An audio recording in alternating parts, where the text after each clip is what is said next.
Good morning बच्चों। आज पढ़ेंगे chapter 2 arithmetic expressions. Arithmetic expressions, arithmetics क्या होती है? Arithmetic is a branch of maths which deals with basic mathematical operations such as addition, subtraction, division, multiplication. So it's a branch of maths जो deal करती है basic mathematical operation जैसे कि addition, चलो यहाँ पे साइन लिखता हूँ, जैसे कि ऐड कैसे करें, सब्ट्रैक्ट कैसे करें, मल्टीप्लाई कैसे करें, डिवाइड कैसे करें, ये हमें आता है ऑलरेडी, है ना। ये सारे ऑपरेशन हमें आते हैं। अरिथमेटिक एक्सप्रेशंस में हम यही सबको दोबारा से पढ़ेंगे, बट अरिथमेटिक एक्सप्रेशंस में आपको ये सारे साइंस एक ही एक्सप्रेशन में, एक ही इक्वेशन, एक्सप्रेशन लिखो ना, एक एक्सप्रेशन या एक इक्वेशन में साथ में मिला के दे दिया जाएगा। लेट्स से कि वो आपसे कह रहा है कि do this 2 + 5 multiply by 10 divide by 2। तो इस एक्सप्रेशन को सॉल्व करके बताओ क्या लिखोगे तुम? 2 + 5 मल्टीप्लाई बाय 10 डिवाइडेड बाय 2। बोलो, कर सकते हो उसको, एक्सप्रेशन को सॉल्व? यही हम इस चैप्टर में सीखने वाले हैं। चलो खैर, एरिथमेटिक एक्सप्रेशन जो होती है वो हमेशा टर्म से मिलके बनी हुई होती है। उसमें क्या होती हैं? Terms. It is made up of terms, है ना। और टर्म्स हमेशा एक दूसरे के साथ एडिशन में होती हैं।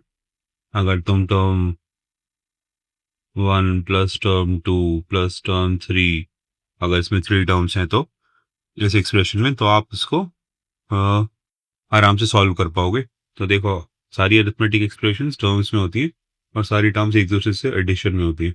तो इसमें एडिशन का साइन देखो कहाँ पर है, ये वाला एडिशन का साइन है ना। यहाँ पे जैसे ही इसको इंडिकेट करता हूँ ये माइनस बन जाता है। एनीवेज, सो इससे पहले वाला जो नंबर है ये एक टर्म है, और इसके बाद वाला पूरा जो नंबर है, जब तक एडिशन या सब्ट्रैक्शन का साइन नहीं आया, दिस इज एन एंटायर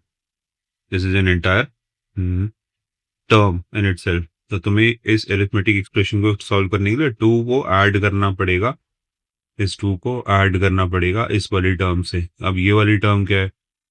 ये क्या लिखा हुआ है? 5 multiply by 10 divided by 2। So 10 divided by 2 कितना होता है? 5 से 5 मल्टीप्लाई बाय 5 25, ये आसानी से सॉल्व हो जाएगी, है ना। तो ऊपर वाली टर्म जो हम बना रहे थे, एक्सप्रेशन जो थी, वो 2 प्लस ये एंटायर टर्म थी 2 + 25, तो उसका वैल्यू आ जाएगी 27। इसी चैप्टर में हम सॉल्व करने की कोशिश करेंगे। इतना सिंपल सा चैप्टर है। हम अरिथमेटिक एक्सप्रेशंस को बनाने की भी कोशिश करेंगे, उनको सॉल्व करने की भी कोशिश करेंगे। चलो देखो, अब मैं तुमसे पूछूं, लेट्स से अभी हम इसको पढ़ेंगे तो तुम्हें अच्छे से पता चलेगा हम क्या बोल रहे हैं। If I am saying to you do this 5 divided by 10, मैंने इतना अच्छा बनाया कि पता ही नहीं चल रहा 10 लिखा है, 0 लिखा है कि R लिखा है। 5 डिवाइडेड बाय 10 मल्टीप्लाई बाय 2, बोलो क्या करें? तो इसको 5 डिवाइड बाय 10 मल्टीप्लाई बाय 2 कर लें। 5 डिवाइडेड बाय 20 हो गया ये तो, या 5 डिवाइड बाय 20 मतलब 1/4 इसका आंसर है। या ऐसा करें कि 5 डिवाइडेड बाय 10 मल्टीप्लाई बाय 2, तो 5 को पहले 10 से डिवाइड कर दें, तो 5 डिवाइड बाय 10 इज 1/2, और उसको मल्टीप्लाई कर दें 2 से, तो इसका आंसर 1 होगा। उसे कौन सा तरीका ठीक है? ये वाला तरीका ठीक है, ये नीचे वाला तरीका ठीक है? क्या बोलते हो? है ना, ये भी अरिथमेटिक बेसिक कैलकुलेशंस का हिस्सा है। कौन सा तरीका ठीक है? सो मैं कह रहा हूँ कि ये वाला तरीका ठीक है, ये वाला तरीका ठीक है। डिवीजन पहले कर दो, बाद में मल्टीप्लिकेशन करो। एनीवेज, इसको इसको देखने का, इस टर्म को देखने का एक और तरीका होता है। ये जो लिखा है ना मैंने, 5 डिवाइडेड बाय 10 मल्टीप्लाई बाय 2, इसमें 10 और 2 के आसपास अगर एक में ब्रैकेट बना देता, then it would have been 10 multiply by 2। पहले मुझे सॉल्व करना है ना। मैंने जो लिखा था यहाँ पे लिखना, व्हाइट वाले पार्ट पे, 5 डिवाइडेड बाय 10 मल्टीप्लाई बाय 2, इसकी जगह अगर मैंने लिखा होता 5 डिवाइडेड बाय 10 मल्टीप्लाई बाय 2 के साथ ब्रैकेट बना देता, देन आपको भी ब्रैकेट पहले सॉल्व करना चाहिए था। अदरवाइज इक्वेशन में अगर डिवीजन पहले दे रखा है, डिवीजन का साइन है, पहले इस डिवीजन को सॉल्व करो। इसको समझने का एक और तरीका ये है कि इस डिवीजन को मल्टीप्लाई के साइन में कन्वर्ट कर लो ताकि सारे साइंस मल्टीप्लीकेशन के हो जाए। तो इसको 5 मल्टीप्लाई बाय 1/10 मल्टीप्लाई बाय 2 है ना, यही equation 5 divide by 10 multiply by 2 convert हो जाएगी 5 मल्टीप्लाइड बाय 1/10 मल्टीप्लाई बाय 2 में। ठीक है, अब इसको सॉल्व करके देखो। इस 5 से डिवाइड कर दो 10 को तो 2 आ गया, और 2 से 2 कट गया तो 1 ही आ गया। 1 मल्टीप्लाई बाय 1 मल्टीप्लाई बाय 1, तो इसका आंसर क्या आ जाएगा इक्वेशन का 1। इस तरह से इस इक्वेशन को सॉल्व करना ज़्यादा बेहतर है। एनीवे, चलो अभी हम पढ़ेंगे सब कुछ अरिथमेटिक एक्सप्रेशंस के बारे में, इक्वेशंस के बारे में, अरिथमेटिक एक्सप्रेशंस को बनाने कैसे बनाया सकते हैं, कैसे सॉल्व कर सकते हैं, वो सब चीज़ें हम इस चैप्टर में पढ़ेंगे, है ना। मेरे टीचर जब मुझे पढ़ाते थे तो कहते थे कोई भी अरिथमेटिक एक्सप्रेशन मिल रही है उसको, क्योंकि तुम लोग बदमाश हो, तो उसको इस वाले रूल से ओपन करो, BODMAS, बोर्ड मास। बोर्ड मास भी कहते हैं इसको, बोर्ड मास, है ना। बी का मतलब है ब्रैकेट ओपन करो, जितने भी ब्रैकेट ओपन है। बी और ओ का मतलब ब्रैकेट ओपन, ब्रैकेट ओपन करो, या बाकी की इक्वेशंस जो सॉल्व करनी है वो भी सेम रूल अप्लाई करना है उसमें। तो ब्रैकेट ओपन करना है सबसे पहले, तो मतलब सबसे पहले ब्रैकेट ओपन करने से पहले ब्रैकेट्स को अंदर जो लिखा हुआ इक्वेशन है उसको सॉल्व करना है ना। और बाकी अगर आप ब्रैकेट आपने एक बार ओपन कर लिया तो पहले डिवाइड करो, D for divide, then multiply करो, देन एडिशन करो, देन सब्ट्रैक्शन करो। ये एक ही बात होती है ना। पहले ब्रैकेट ओपन करो, डिवाइड मल्टीप्लाई करो, और फिर एडिशन सब्ट्रैक्शन करो। ये एक ही बात है, आप एक के बाद एक भी कर लेंगे तो कोई फर्क नहीं पड़ेगा। बट डिवीजन के टाइम पे लोग कंफ्यूज हो जाते हैं, जैसे मैंने तुम्हें अभी कंफ्यूज किया, तो उस डिवीजन के साइन को multiply by 1 by the same number कर लो, सारे मल्टीप्लिकेशन के साइंस में आ जाएंगे। सो ये बोर्ड मास को याद रखो, है ना, बोर्ड मास को याद रखो।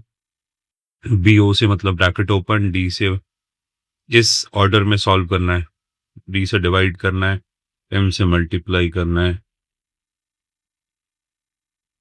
ए से ऐड करना है, एस से सब्ट्रैक्ट करना है, सब्ट्रैक्ट करना है। चलो हम पढ़ते हैं अब एनसीईआरटी ने क्या लिखा है। फर्स्ट सेक्शन है 2.1 simple expressions. You may have seen mathematical phrases like 13+2। आपने ये वाला मैथमेटिकल फ्रेज देखा होगा 13+2। हम मैथ्स यूज करते हैं तो ऐसी कॉमन सी इक्वेशंस फ्रेजेस को हम कॉमनली यूज करते हैं।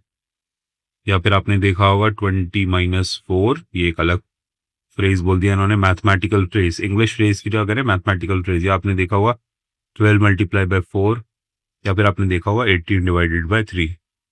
सच phrases are called arithmetic expressions, because यहाँ हम सिंपल मैथमेटिकल कैलकुलेशंस कर रहे हैं, है ना। कौन कौन सी होती हैं, addition, subtraction, multiplication, division. Arithmetic जो होती है वो ब्रांच ऑफ मैथ्स होती है which deals with counting numbers by dealing with these simple operations of addition, subtraction.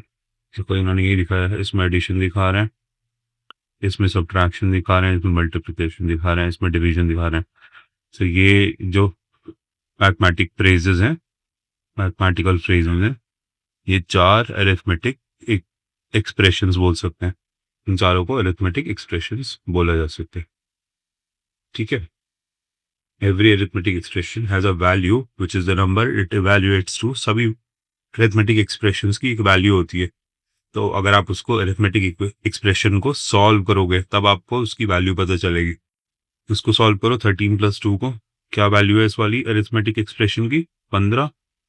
इसको सॉल्व करो 20-4, 60, 12 मल्टीप्लाई बाय 5, 60, 18 डिवाइडेड बाय 3, 6, है ना। So every arithmetic expression has a value which is the number it evaluates to.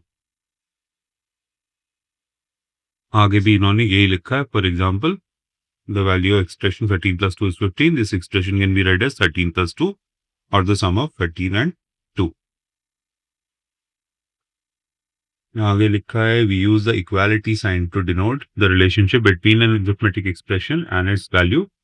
हम हमेशा एक equality sign का use करते हैं। जब भी हम उसको सॉल्व कर रहे होते हैं, तो सॉल्व करते टाइम तो हम एक इक्वल टू वाले साइन का यूज़ करेंगे। तो हमने इस अरिथमेटिक एक्सप्रेशन को, सिंपल एक्सप्रेशन को जब सॉल्व करोगे, तो बताओगे कि किसके बराबर, तो इक्वल टू का साइन लिख के उसकी वैल्यू लिख दोगे।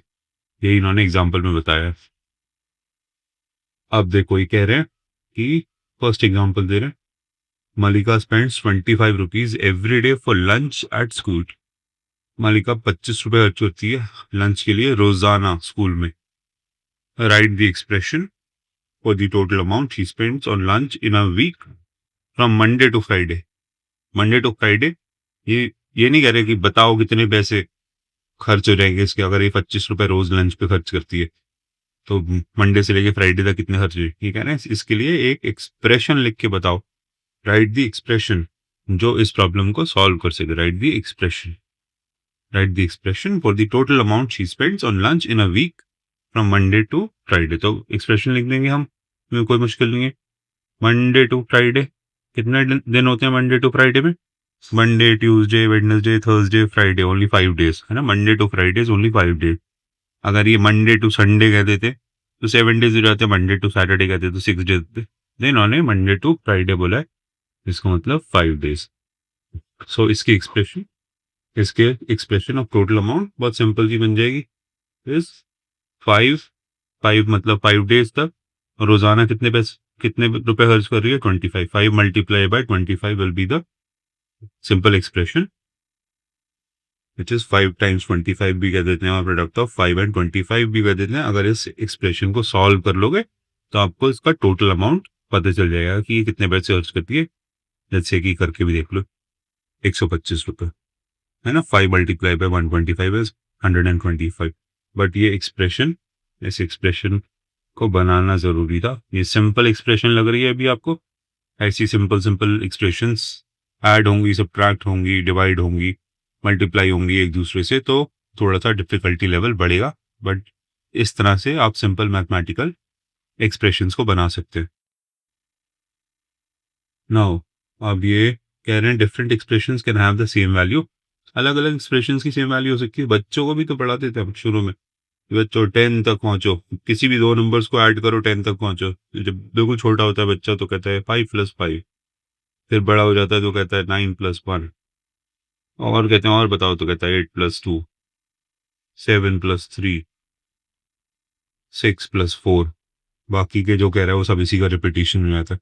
तो 10 तक पहुंचने के लिए, 10 तक पहुंचने के लिए 5 + 5 का है ना, इसको भी बोल सकते हो। ये भी एक एक्सप्रेशन है, अरिथमेटिक एक्सप्रेशन। ये भी एक अरिथमेटिक एक्सप्रेशन है, ये भी अरिथमेटिक एक्सप्रेशन है, ये भी और ये भी है। So but all these different expressions can have the same value in सब। ये जो एक्सप्रेशंस मैंने 5 बनाई है, इन सब की वैल्यू कितनी है? 10। तो ये यही बात बताने की कोशिश कर रहे हैं।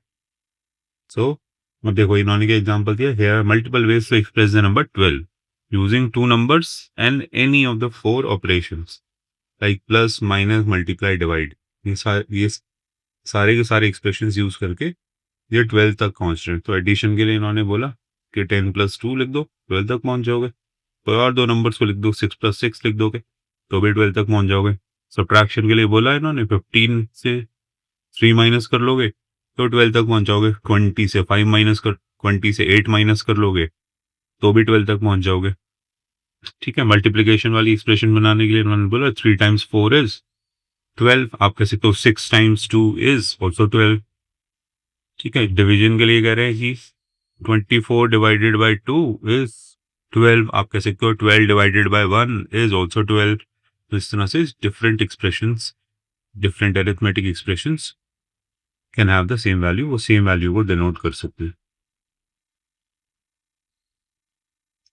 आप कह रहे हैं choose your favourite number and write as many expressions as you can having that value.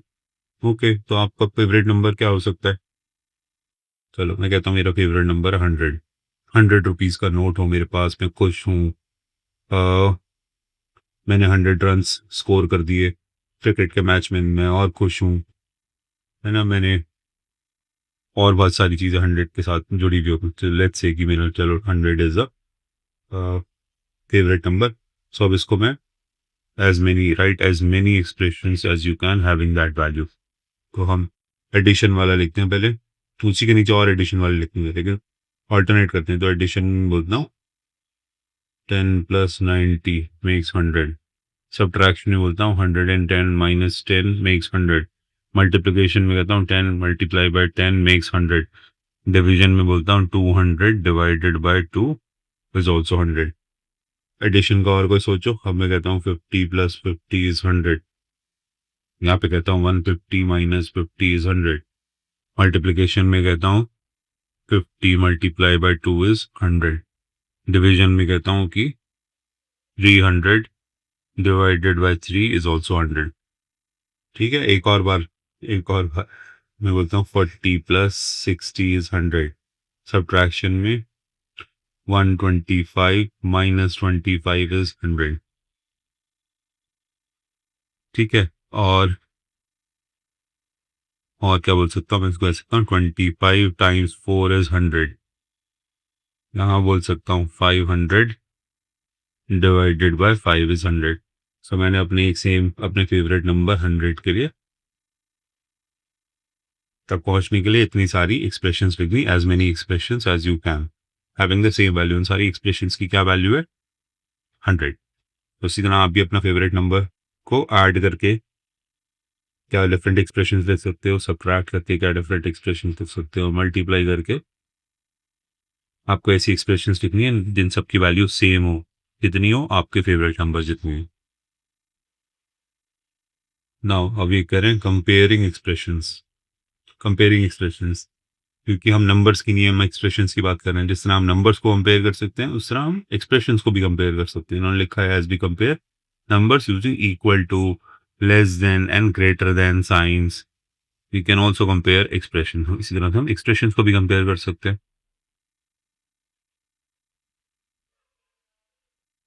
We compare expressions based on their value and write the equal to, greater than or less than sign accordingly.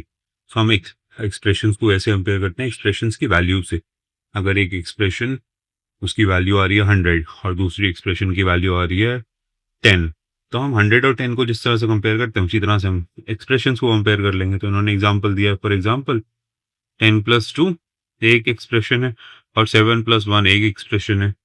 तो 10 + 2 को solve करोगे तो क्या मिलेगा? 12। 7 + 1 को करोगे तो क्या मिलेगा? 8। कौन सा बड़ा है, 12 या 8? 12। तो 12 की तरफ ये मुंह खोल दो, 12 इज ग्रेटर देन 8। सो इसीलिए उन्होंने लिखा है 10 + 2 की जो एक्सप्रेशन है इज ग्रेटर देन 7 + 1। आगे इन्होंने बोला भी है because the value of 10 + 2 = 12 is greater than the value of 7 + 1 that is 8। Similarly 13 - 2 is smaller than 4 × 3। ऐसा क्यों है? Because 13 - 2 is 11 and 4 multiplied by 3 is 12. So 11 is less than 12. इसलिए इस एक्सप्रेशन में 13 - 2 is less than 4 multiplied by 3.